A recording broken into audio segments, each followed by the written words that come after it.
Bah, d'abord, je peux confirmer, il n'y a eu aucune déclaration du 22. Bon, je tiens à signaler que j'étais invité pour participer à cette rencontre par Michael Prévost et j'ai reçu une invitation de l'UMBM. Une fois sur place, j'ai constaté et j'ai découvert plutôt cet espace que je ne connaissais pas. Rentrant dans l'espace, je vois des panneaux publicitaires appartenant à l'UMBM. J'ai dit salut, j'ai salué quelques personnes que je connaissais, qui étaient aussi invitées. On monte dans la salle, bis repetita, donc toujours les panneaux publicitaires de l'EMBM.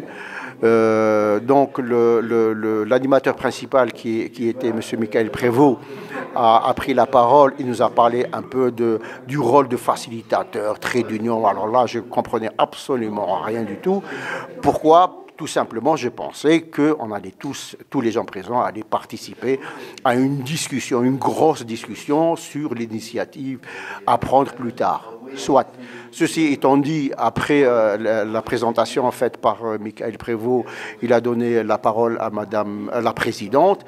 Elle nous a présenté l'UMBM. Bon, présentation de l'UMBM sur une initiative, je ne vois pas la corrélation. Ceci étant dit, une discussion un peu houleuse c'est allé à débuter, puis après on a entendu de toutes les couleurs, mais pour faire bonne figuration, mes amis et moi, on a décidé de rester sur place.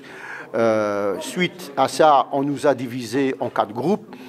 Chaque groupe avait un petit facilitateur, donc il y avait le grand facilitateur, M. Michael Prévost, et les petits, bon, je ne citerai pas des noms. Dans notre groupe, on était autour d'une dizaine de personnes avec le facilitateur.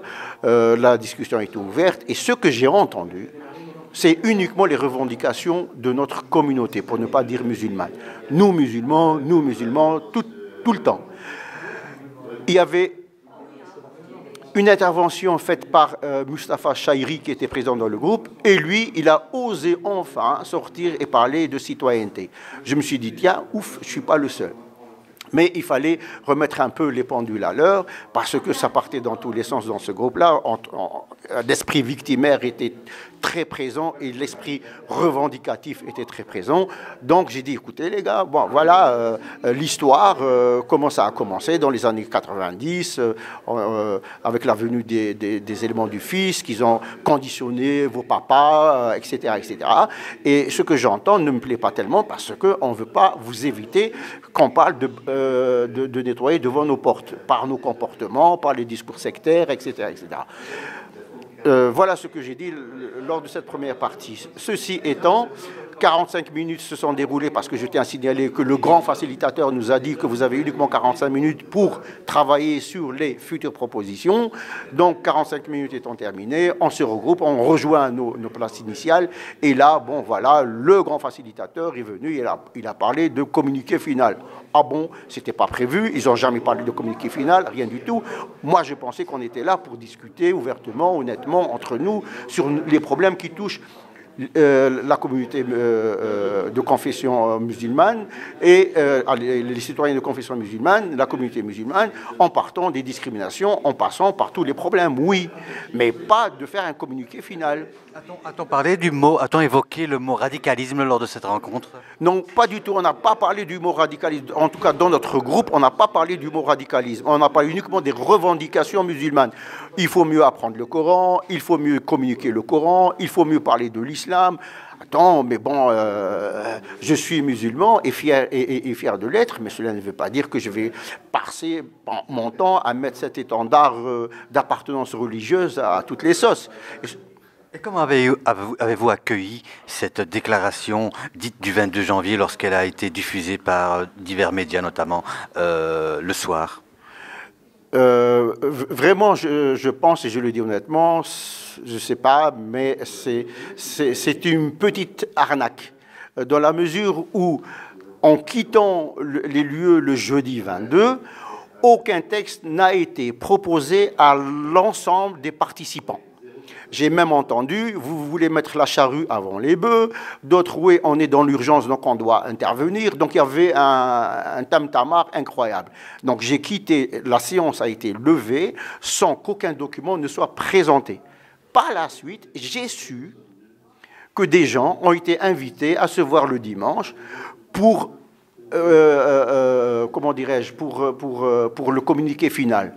Lorsque j'ai su ça via une personne qui était présente le jeudi, il m'a dit, ah bon, oui, ils ont invité que quelques-uns. Alors donc, ils ont été aussi sélectifs pour la réunion du dimanche qui a suivi le jeudi 22. Voilà. Il y avait, si ma mémoire est bonne, Chahiri Moustapha qui représente, je pense qu'il est conseiller ou quelque chose comme ça au sein des colos. Comme association que je connaissais, donc il y avait la DNB avec Fathallah et M. Guénart. Il y avait notre association, donc la Maison Intercitoyenne Vivre Ensemble, et de petites, il y avait Repère, un certain Amzian, représenté par Amzian. Il y avait celle de Riyahi Rachida Inaya. Bon, les autres, sincèrement, je ne les connaissais pas, mais l'ensemble, d'après moi, l'ensemble des gens qui étaient présents, bon, on n'était pas plus qu'une cinquantaine, même pas. Donc, je pense, d'après ce que j'ai vu, ce que j'ai entendu, bon, c'est des gens qui partagent les mêmes convictions que l'organisation qui nous a invités, voilà. Ah oui, pardon, j'ai oublié, j'ai omis plutôt de signaler qu'il y avait Maïnour avec son cousin, je pense, qui s'occupe des logements sociaux sur Schaerbeek. Et il y avait Farida Tahar, que je ne connaissais pas. Bon, je pense qu'elle est conseillère communale sur Molenbeek. Et il y avait la sociologue Nadia Fadil qui était présente, qui, elle, n'a absolument rien dit. Du moins, on n'a même pas entendu savoir, à part au début lorsqu'elle s'est présentée. Voilà, donc disons globalement, d'après ce que j'ai vu, oui, il y avait le collectif contre l'islamophobie, qui sont en même temps EMBM, et EMBM qui sont en même temps membres du conseil du collectif contre l'islamophobie.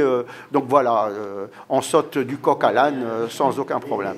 Avez-vous remarqué, parmi les invités, des représentants cultuels qui sont désignés comme étant, comme développant un discours radical ou extrémiste? Sans citer des noms, il y avait un prédicateur, il y avait aussi un responsable, je pense il a dit qu'il représentait la mosquée Al-Khalil. Oui, pour moi, surtout le prédicateur, bon, lorsque j'entends ce qu'il dit,